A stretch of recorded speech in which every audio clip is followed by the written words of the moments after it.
Today we shall consider the principle of variations in the most general case in the real space capital Rn for n equals 1, 2, 3, 4 and so on, which includes the real space capital R and R2. We shall extend the variational problem for the functional f of u in n spatial variables x1, x2, xn, considering the functional f of u is the integral over domain omega from the given function capital G of n and 2n plus 1 arguments, the point x, the function u, and its derivative with respect to x1, x2, xn. The given continuous function g of the point x, q, and r is continuous in the domain omega, which is given by that inequalities. Here q corresponds to u. R is the point r1, r2, rn, and r1 corresponds to the partial derivative with respect to x1, and r2 to the partial derivative with respect to x2, and so on up to the rn, which corresponds to the partial derivative with respect to xn. The variables are from minus infinity to plus infinity. The principle under consideration. Find a function u at which the functional above a given functional f of u attains minimum in the convex set C2 phi on omega of all twice continuously differentiable function in the closed domain omega, which satisfy the boundary conditions. The v of x equals given function phi of x for the point x on the boundary d omega of the domain omega. This principle, as we did for the real variable, one real variable, we can state in the equivalent form as the inequality. Find a function u in C2 phi on omega which satisfies the inequality. F of u is less or equal than f of v for all v in C2 phi on omega. In other words, the f of u is the smallest value which is less or equal than any value of the functional when the argument v is the class C2 phi on omega. This fact of existence minimum at a function u, we write that f of u is minimum of at f of v over all v in C2 phi on omega. Now we shall state the necessary condition for existence of the minimum of the functional. The necessary condition for existence of a minimum of this very functional in the class C2 phi on omega is the Euler-Lagrange-Ostrogradsky equations. So, indeed, to derive the equation, let us assume that u belongs to C2 is a solution of the boundary problem under consideration. Then we observe that the function, auxiliary function, capital phi of t equals integral over omega g of x, where the second argument is shifted by the term real variable t times test function eta, and in the third argument we have under derivatives also shifted argument up to the last one. So this function attains minimum at t equals 0 for all eta test function etas in situ 0 on omega, which vanish at the boundary d omega of omega. Indeed, the value f phi of 0 is the value of the functional.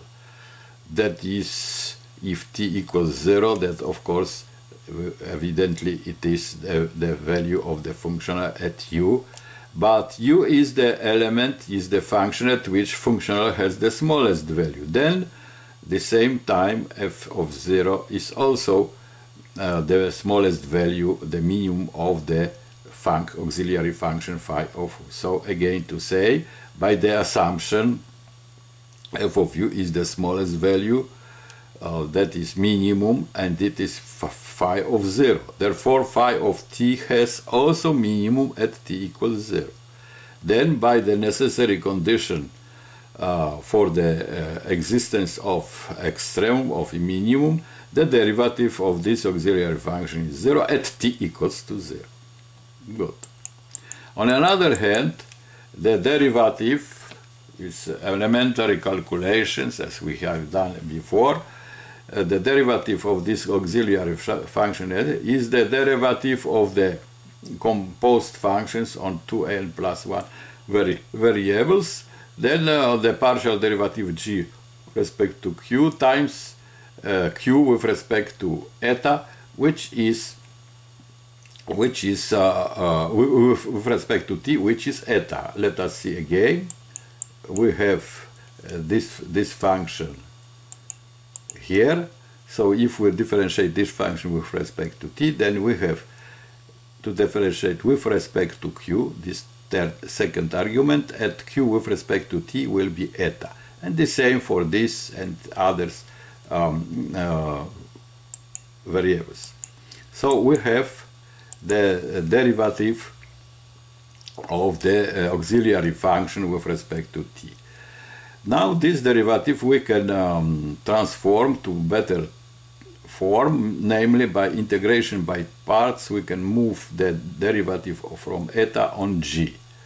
Because eta vanishes at the boundary, then we, by the formula, the term on the boundary vanishes, and the integral of eta is here, eta, the derivative of eta is eta, and derivative we move on function g we have here. So if we replace this term by this, we come to the equation eta is common factor equals to 0, this integral for all eta, that for all test function eta.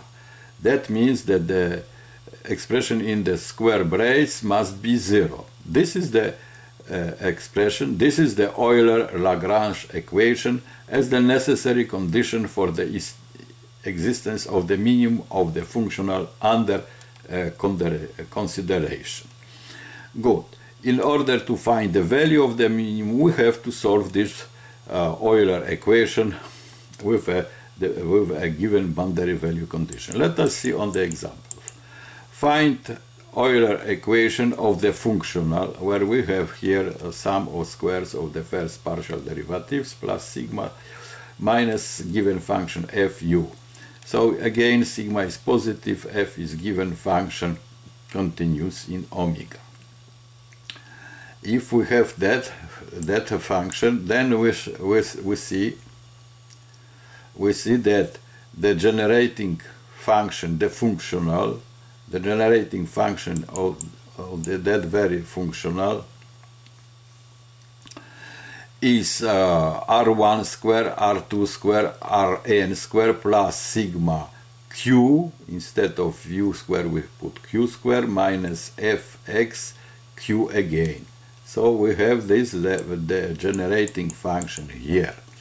Now, in order to find the Euler-Lagrange equation, we apply the formula as we have done above. That means this one, this formula we have Yeah, this is the Euler-Lagrange. So we'll evaluate this derivative of the generating function and that derivatives as well. So we go for the differentiation. The derivative with respect to q, evidently q is here and there. This is independent on q, it is 0. So we have 2 sigma q minus 2 f of x, because derivative of q with respect to q is 1. The derivative with respect to ri is 2r I because we have everywhere ri square, r1 square, r2 square, rn square. It is clear. So again, if we differentiate this with respect to xi, then we have the coefficient e2, but r with respect to ry, xy is the second derivative, because ri equals the first partial derivative of g with respect to of the function u with respect to xi. Good. Then if we put to that equation, we have Euler equation here. Evidently, this is this derivative and this derivative under sigma equals to 0. We can simplify by 2 to get the Euler's equation. So, in conclusion, the functional attains minimum at a solution of the Euler's equation. So, in order to find minimum of the functional, first we have to solve this Euler equation under boundary value condition. As a homework, one can solve the following equation. Find the Euler equation of the functional in 2 variables, as we have here. In the square with side 1, using mathematical system for doing mathematics, then you can use that system to solve the Euler boundary value problem with the homogeneous boundary conditions, and to get, if you have the solution, you can evaluate the minimum of the functional by its definition. Thank you.